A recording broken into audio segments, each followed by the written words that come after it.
जय हिंद। आज के वीडियो में बात करेंगे प्रस्तावना। क्या है प्रस्तावना, क्यों जरूरी पड़ी प्रस्तावना। वीडियो अंत तक देखें, जानकारी अच्छी लगे तो चैनल को सब्सक्राइब करें। तो आइए शुरुआत करते हैं प्रस्तावना। प्रस्तावना का मतलब होता है परिचय या इंट्रोडक्शन, यानी कि ये संविधान की परिचय अथवा भूमिका है। इसमें संविधान का सारा सार होता है, पूरे संविधान में क्या है उसी का एक सूक्ष्म रूप है। प्रस्तावना आसान भाषा में कहें तो अगर पूरा संविधान सिनेमा है तो प्रस्तावना उसका ट्रेलर। आइए अब जानते हैं प्रस्तावना की ज़रूरत क्यों पड़ी। प्रस्तावना इसलिए ज़रूरी है ताकि कोई भी व्यक्ति पूरे संविधान को पढ़े बिना समझ सके कि हमारे पूरे संविधान का दर्शन क्या है, इसका उद्देश्य क्या है, हम कैसे राज्य की स्थापना करना चाहते हैं, किन आधारों और किन मूल्यों पर हम भारत को स्थापित करना चाहते हैं। आइए अब जानते हैं प्रस्तावना के मूल तत्व। इसके एक एक शब्द को बड़े सलीके से वाक्यों में गढ़ा गया है। इसका सारा सार इसके शब्दों में छुपा हुआ है। एक बार इसके मुख्य शब्दों में छिपे गूढ़ अर्थ को समझ गए तो इसका मतलब संविधान के दर्शन को समझ गए। संविधान में क्या है उसको समझ गए, संविधान की बेसिक को समझ गए। इससे पहले कि इसे समझे एक बार प्रस्तावना को अच्छे से पढ़ लेता हूँ। हम भारत के लोग भारत को एक संपूर्ण प्रभुत्व संपन्न समाजवादी पंथनिरपेक्ष लोकतांत्रिक गणराज्य बनाने के लिए तथा उसके समस्त नागरिकों को न्याय, सामाजिक, आर्थिक और राजनैतिक विचार, अभिव्यक्ति, विश्वास, धर्म और उपासना की स्वतंत्रता, प्रतिष्ठा और अवसर की समानता प्राप्त करने के लिए तथा उन सब में व्यक्ति की गरिमा और राष्ट्र की एकता और अखंडता सुनिश्चित करने वाली बंधुता बढ़ाने के लिए दृढ़ संकल्पित होकर अपनी इस संविधान सभा में आज तारीख 26 नवंबर 1949 ईस्वी को एतैद द्वारा इस संविधान को अंगीकृत, अधिनियमित और आत्मार्पित करते हैं।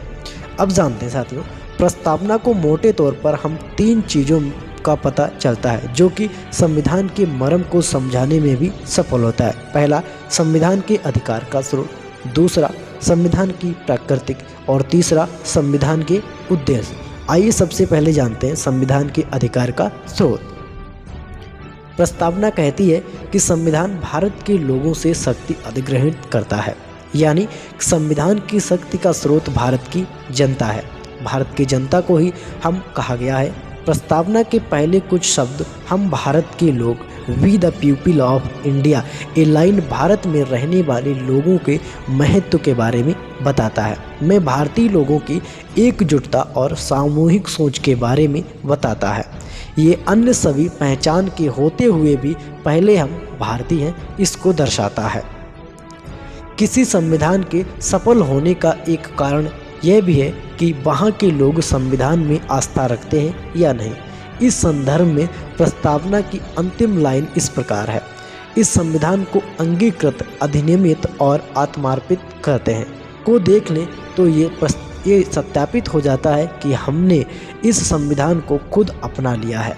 हमने खुद अपने आप को नियमों में बांधा है। हमने इसे खुद आत्मिक स्तर पर स्वीकारा है तथा इसके अनुरूप ही अपने जीवन मूल्यों को विकसित करने का प्रण लिया है। कुल मिलाकर कहें तो इस पूरे संविधान के केंद्र में हम हैं और हमसे ये संविधान, हमने ही इसे सर्वोच्च बनाया है और हम इसके द्वारा शासित होना चाहते हैं। इसीलिए हम संविधान के प्रति आस्था रखते हैं।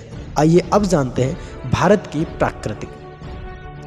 भारत किस प्रकार का देश है या फिर ये किस प्रकार का देश बनने की इच्छा रखता है, ये संविधान में लिखी इस वाक्य से पूरी तरह से स्पष्ट हो जाता है कि भारत एक प्रभुत्व समाजवादी पंथनिरपेक्ष लोकतांत्रिक गणतांत्रिक राज्य व्यवस्था वाला देश है। इसका एक एक शब्द काफ़ी गूढ़ अर्थ लिए हुए है। इस पूरे वाक्य को समझने के लिए जरूरी है कि हम इसके शब्दार्थ के साथ साथ इसके भावार्थ को भी समझें। आइए एक एक करके समझते हैं। पहले समझते हैं संप्रभुता। संप्रभुता शब्द का मतलब है अपने मन का मालिक होना अथवा अपना निर्णय स्वयं लेना, यानी कि स्वयं को संचालित करने के लिए किसी अन्य पर निर्भर न रहना। देश के संबंध में इसका मतलब है कि भारत ना तो किसी अन्य देश पर निर्भर है और ना ही किसी भी अन्य देश का डोमिनियन है, यानी भारत किसी भी देश के अधिकार क्षेत्र में नहीं है और ना ही कोई देश भारत का शासन चलाता है। इसके ऊपर किसी दूसरे देश का दबाव नहीं है। ये अपने आंतरिक अथवा बाहरी मामलों का संचालन करने के लिए पूरी तरह से स्वतंत्र है। अब बात करते हैं समाजवादी। समाजवाद का मूल अर्थ यही है कि व्यक्तियों से ज़्यादा समाज में महत्व देना। मतलब ये कि एक समाज के रूप में सभी व्यक्ति समान हैं और अगर ऐसा नहीं है तो राज्य को राज्य की मदद से समानता स्थापित करने का प्रयास किया जाएगा। अब बात करते हैं साथियों पंथ निरपेक्ष। कहीं कहीं पर पंथ निरपेक्ष की जगह धर्म निरपेक्ष का भी इस्तेमाल किया जाता है। दरअसल धर्म का अर्थ बहुत ही व्यापक है क्योंकि इसका इस्तेमाल स्वभाव के सेंस में होता है। जैसे कि आतंकवादियों का तो धर्म ही है युवाओं को गुमराह करने का और उससे गलत काम करवाना। इसके इस्तेमाल कर्तव्य के सेंस में भी होते हैं। जैसे कि वो तो अपने आप को मेरा मित्र कहता है लेकिन कभी उसने मित्र धर्म नहीं निभाया। धर्म का अर्थ जीने की शैली से भी होता है। जैसे धर्म क्षमा, संयम, चोरी न करना, स्वेच्छा, इंद्रियों को वश में करना, बुद्धि, विद्या, सत्य और क्रोध न करना। धर्म के 10 लक्षण जो कि मनुस्मृति में बताए गए हैं। कहने का अर्थ है कि अभी ऊपर जो 3 आयाम बताए गए हैं क्या उसमें निरपेक्ष हुआ जा सकता है? जवाब होगा बिल्कुल नहीं। राज्य इसमें खुद को अलग नहीं कर पाएगा और करना भी नहीं चाहिए। पर इसके साथ साथ धर्म का एक और मतलब पूजा पद्धति या धार्मिक क्रियाकलापों से भी होता है। तो कुल मिलाकर जब हम कहते हैं धर्मनिरपेक्ष तो इसका मतलब पूजा पद्धति या धार्मिक क्रियाकलापों से निरपेक्ष होता है। अब बात करते हैं पंथ निरपेक्ष की। कुल मिलाकर पंथ निरपेक्ष का मूल अर्थ यही है कि राज्य का कोई धर्म नहीं होता और सामान्यतः राज्य धार्मिक मामलों से दूर रहेगा। इसका दूसरा अर्थ भी है कि राज्य का कोई धर्म नहीं है, इसीलिए सभी धर्म एक समान है। इसकी पुष्टि संविधान के कई अनुच्छेदों से होती है। जैसे कि धार्मिक स्वतंत्रता का अधिकार के तहत अनुच्छेद 26 में बताया गया है कि जनता के टैक्स के पैसे का इस्तेमाल राज्य किसी धर्म विशेष की अभिवृद्धि के लिए नहीं कर सकती।